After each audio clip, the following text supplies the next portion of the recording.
Right, hello, this is going to be my final recording. I thought I was going to have to do more, but I finished it. This is the whole thing. It's about 1.5 minutes long. All the grey bits are all the bits that are microscopic, that you'll have to zoom in to be able to see. Yeah, but it's gone really well. There's some things from the previous video that I need to catch up on, including the fact that the sun, the moon idea, I had to scrap that. It didn't really go according to plan due to the fact of how many frames were needed to make it look correct and the amount of additional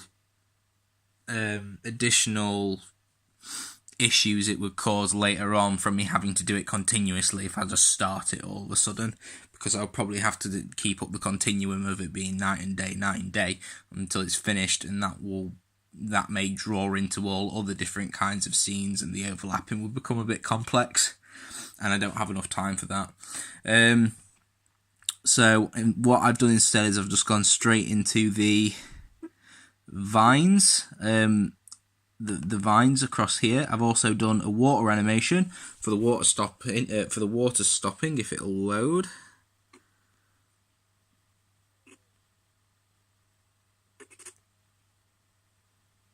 Let's get it to the right place. There we go. So so we've got one for all the water and making it stop. I used the clone stamp tool to be able to make it look like it's disappeared, even though obviously I can't remove the paint on the actual final painting that I did. So, but it came out really well, and obviously with the fact of it being zoomed out, you can't really tell it's been clone stamped. I've added sound effects for it, including water and water drops, boop. And I've added the addition of, because I did want to include an additional scene, but I was unsure about it, but I added a gravestone, which is the old man who runs the factory. If I can just get to it, it'll be this one here.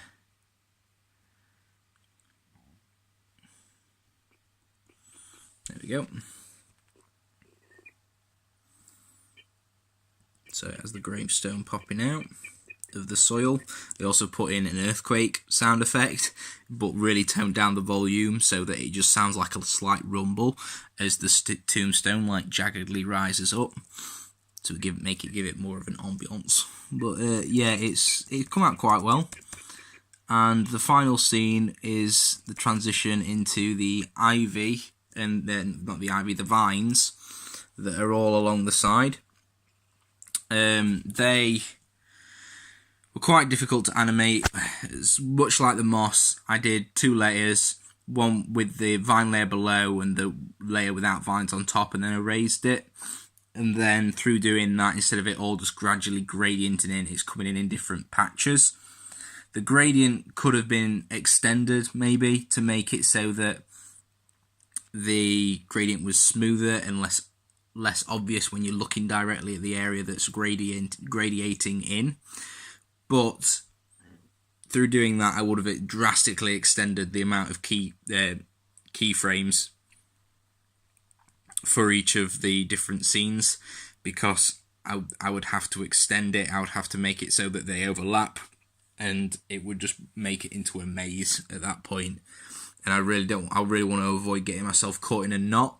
That was the main issue I found with this project, is the fact that I could have so much stuff going off at once, but the second I try and integrate more than 2 things going off at once in one scene, I have 3 things I have to keep up on, with 3 different timelines, all in different images at different images at different points within those images, and having to backtrack each image in order to make that edit. So it does become really complex as soon as I try and remember how each scene affects all the others. But all round, I'm quite happy with it. There's a lot of could have done, but with animation, it's one of those things where you can constantly add stuff to it. You can constantly make tweaks and constantly improve it. It's a lot more fluid. So yes, there is quite a lot of differences I could have made to improve this, but it's going to be the same with virtually any animation you make. Is more time just genuinely allows you to make a better animation. But I am happy, especially with how well I've actually managed to put the sound effects with the amount of issues I was originally having with sound effects. But I managed to get them all tuned in to the footage pretty almost exactly.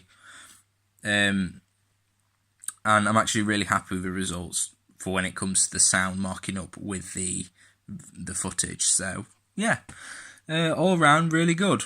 Room for improvement, yeah, but I'm still satisfied, and I'm very happy to use this as my final. So yeah. Okay, alright. Well, thank you, and thank you for watching all of my vlogs on the animation. And bye!